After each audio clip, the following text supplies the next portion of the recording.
Молдосалиев Автандил. Нет, насчет этого. Онарча айлаймагынын телефонумду башчысы. таштап. Мен биринчи сунуш иретинде да болуп кетет. Мына жогоруда көтөрүлгөн маселелер боюнча баардыгы эле бюджетке такалат. Акчаны кайдан табабыз? Акчаны Чыныбай мырза айткандай, жанагындай аткезчилик жол менен келип аткан дарыларды, спирт ичимдиктерин, ошону мына мамлекет башчы сурап атпайбы? Фактыда. Ушул фактыларды берсеңиздер, буюрса акча табылат болуш керек. Сейчас бергенбиз. Фактыларды берип атабыз. Экинчи суроом, жогорку кеңештин депутаты Бакыт Турузбеков деген депутатыбыз жаңы мыйзам токуп чыгып силерге сунуштап биринчи окуудан өттү. Ошол мыйзам боюнча Кыргызстанда 453 айыл өкмөтү болсо, ошонун 374-ü дотацияда турабыз. Бул мыйзам боюнча саламаттыкты сактоо программасынын алкагында чыгарып атат. Ошол айыл өкмөттөргө беребиз деп атат. Эгер бизге берсе, биз кантип карайбыз? Дотацияда турган өкмөттөр биз мисалы үчүн дотациядан чыккан түштүк жак карашы мүмкүн элин. Баягы мал сойсузда касапчы сойсун дедик. Больницадагылар врачтар карай албай атат. Кесипкөй. Бизде кесипкөй врачтар айыл өкмөттө жок, андай адистик жок. Анан өкмөт каршы чыкты, пикирин билдирди. Минфин акча жок деди. Атык жерде айтып атат, акчанын кереги жок эле карагыла дейт. Кантип карайбыз биз? Ошондо элди мына ошондо биз так эчтекесин карай албай калабыз дагы, бүт баары талаада калып калат. Ошол мыйзамды сиздерден суранат элек. Ошону кайра артка кайтарып алсаңыздар. Кайтарып алсын деп. Алса, себеби ал депутат башында презентация кылып атып, ден соолук министрлиги дейт. Ден соолук министрлиги деп айтып атпады. Саламаттык сактоо. Суроо түшүнүктүү. Жооп берсе суроо сизге берейин. Мен саламатсыздарбы? Тең Төрөз жергесине куш келиптирсиздер. Мен Жаңыл Абдылдаева, Бекен коомдук бирикмесинин жетекчисимин. ДЦП балдар менен иштешем. Мен сиздерге бир көйгөйлүү маселени көтөрөйүн деп турам. Ошол сиздер дагы ордуңуздардан көтөрөсүздөр деген ойдомун. Бул ДЦП оорулуу балдар, шал оору деп коет кыргызча. Бул балдар эки топко бөлүнөт, тяжелый формасында, анан орточо формасында деп. Баягы 2012 жылдан бери ушул маселени көтөрүп жүрүп ассистенттин акчасы деп жана тяжелый формада ооруган балдарга 5000 сомдон чектелип, эмгек стажы кетип атат. Бирок баягы бул жерде кичине ушул мыйзамды чийкирээк кабыл алып коюдуңуздар деп ойлойм. Себеби бул ДЦП бул тяжелый формадагы балдар 18 жашка келгенден кийин эмне болот? 18 жашка келгенден кийин мээси өспөгөнү менен, буту баспаганы менен, колу иштебегени менен мунун денеси өсөт, көлөмү өсөт, веси чоңоет. Мына ошол учурда эмне болот? Энесине эң эле оорчулук келген мезгилде сиздер ошол акчасын кыркып коюп атасыздар. Ошондо бул оор маселени мына ошол учурда жаралат да. Анан мен сиздерден суранып кетет элем, ушул маселени бир көтөрсөңүздөр. 18 жашка чыккан ДЦП балдардын 18 жашка чейин дебей эле ушул эң оор эне менен балагачы, эне менен балага эң оор мезгил келгенде сиздер кыскартып атасыздар. Ошону ушул баланын өмүрүнүн акырына чейин деп эле чектеп койсоңуздар, бул эң жакшы болмок. Бул биринчи көйгөйүм ДЦПлардыкы боюнча. Экинчи болсо ушул ДЦП балдардан эми бул адам деген үмүт менен жашайт да. Кээ бири мындай сүйлөйүн деп аракет кылат. Бизде нарында жакшы логопед жок. Анан бизге детский психолог керек. Себеби булар умственно отсталый болот. Жанагы оор формасы дагы, жеңил формасы дагы ДЦП балдарга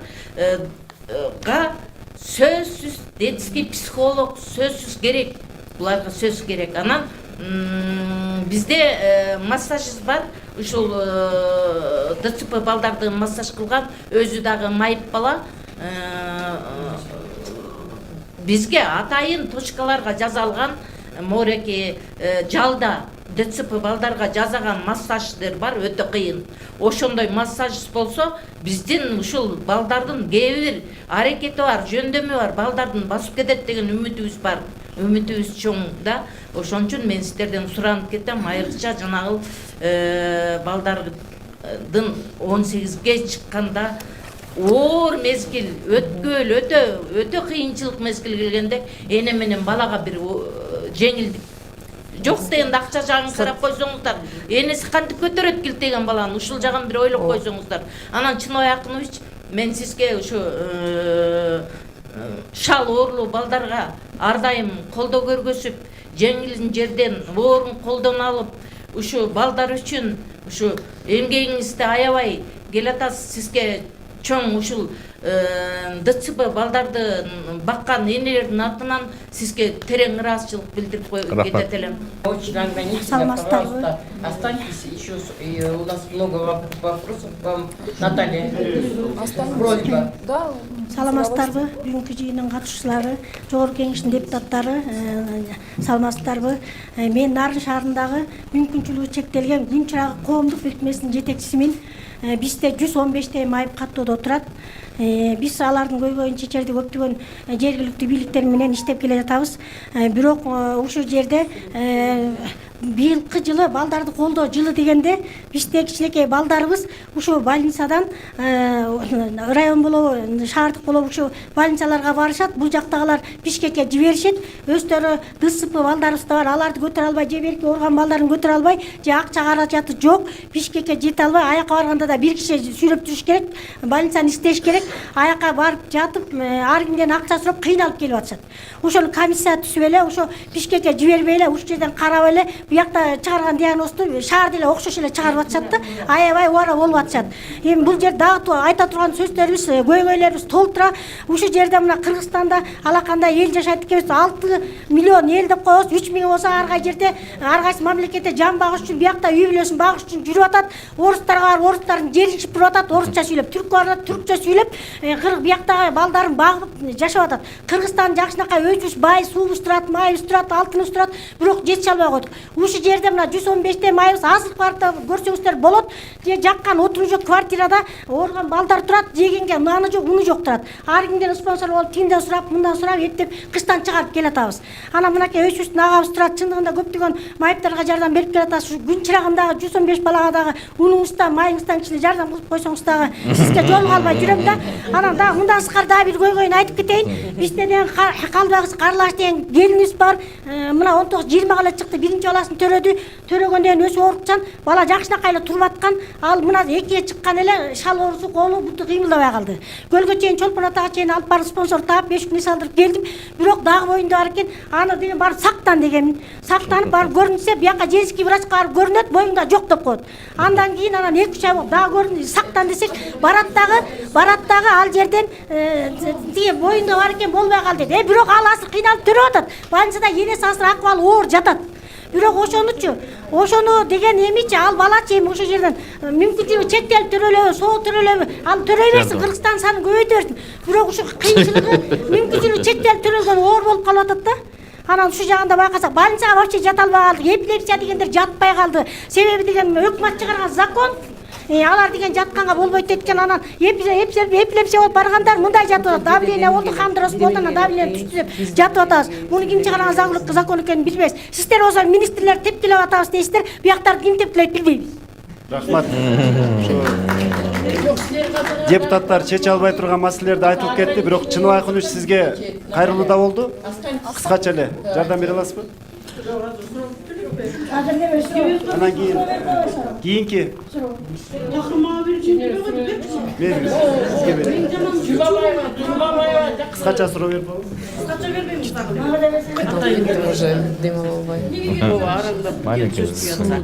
Саламатсыздар.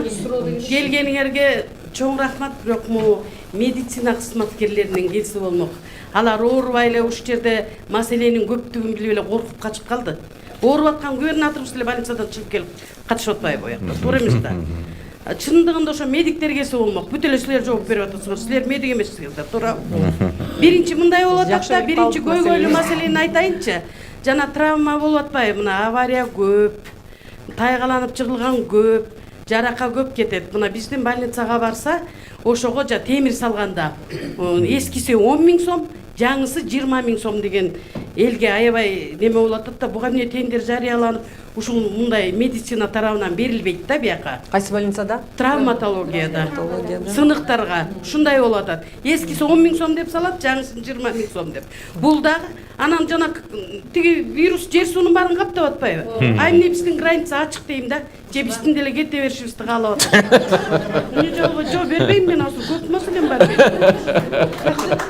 Ошол экини жабыш керек да, Кудай баатыр мындай ойлонбосуңар мен. Ал тияктан тиги товар келет эле деп, ал товардын көп эле тиги таможниктердин чөнтөгүнө кетет бүт. Растамошканын баары ал көбүскө деген ошол жана чыгып аткан акчанын баары ошол жактын чөнтөгүнө мамлекетке түшүп аткан жери жок. Ушул боюнча биринчи маселени коюп жапкыла бояк тарапты. Жаркын эмне ачып салдың? Ушу жер да. Анан дагы мындай. Жабылдыбы? Больницаны мындай деп атпайсыздарбы? Такыр орун деген момундай болуп атат деп Нарын району боюнча мына айтып. Больницага жата албайбыз мына. Бүт кызматкерлер отурат. Очередь. Айлап жылдап жүрөбүз. Кисме. Анан жа врачтарга эмне кол салып атат? Ушу себептен кол салып атат, жата албай калып. Аябай очередь. Залда жатат, мына кылтырчыныбайды. Мен ээрчитип баргам. Жа адоосун эле алып барбай калдым Тимураттын. До конца көрсөтөйүн деп ойлогом да. Ал бирбе айлыктардан анан бүт врачтарга аныс деле берилет да бирдеме. Эми санитаркалардыкын көтөрүш керек болчу да, ушу санитаркалардыкы такай көтөрүлбөй калат. Анан чын эле могу врачтар түнкү дежурство турганда 25 сомбу ушундай экен эми. Муну ошого кантип анан ушулардын көңүлү келип ишти карасын. Бул карабайт да. Ушу жагын неметип карасаңар болмок. Анан медицина кызматкерин ала келсеңер болмок да. Тиги кыз эми депутат да, туура медик эмес деп отом. Маселе көтөрүп жүрөт. Жо бербейм да айтам. Отурбайсың мындай атайын келип аткандан кийин. Чындайм бизди ограничение кылбагыла да. Медиктерди деген ушу анан бул биздин медиктерде да чоң күнөө бар. Мына могу жерде бүт сакалдуулар отурат, ушулар колдулайт жаштарды келген жаштарга. Покой беришпейт. Мына бүгүнкү күндө колдулап жакшы деп аткандарды кетиргилери келет. Неменин баарын өздөрү алып алган жана саат графиктин баарынча. Алар пенсияны да алат булар. Жогорку пенсияны алат. Айлыкты да алат. Андан башка биз чөнтөгүнө да көрүнөрдө 1000 сом салабыз, тайымы бар эмеспи? Любой үч тараптуу алат булар. Ошого алымсынбай эми келген жаштарды өздөрү эле колдулап кажап коет булар. Бербейт мүмкүнчүлүк чынындачы. Анан калп эле жаштар жок деп документальный монтип жиберет. Жо берем. Мен ушу депутаттарга мына тиги сурообузда анан эми тетирээк яка министрде аптеканы чоң коюп алып турсуңар дейми. Ошону потом эми ошол жерде отурасыңар баарын тең колуңардан келет эми Кыргызстанга жакшылык каалаганыңар ушулбу потом. Дааны эле тиги врач министрдин өзүн койбойсуңар. Эми ал даарысын коммерция кылып атпайбы? Мына жаткырбай бүт ошо даарыларды алып чөнтөгүбүзгө салып алып ичип басып жүрөбүз. Чоң аптека мына аптеканы эмне ушул кадр саясатын жакшы эле карабайсыңарбы? Партияларга устукандап бөлүп алып турсуңар дагы араңардан аптекарбы, санитаркабы эмне иши кылып эле силер кызматка чыгарышыңар керек. Мен азыр могу кадр маселе боюнча жооп берип баштайын.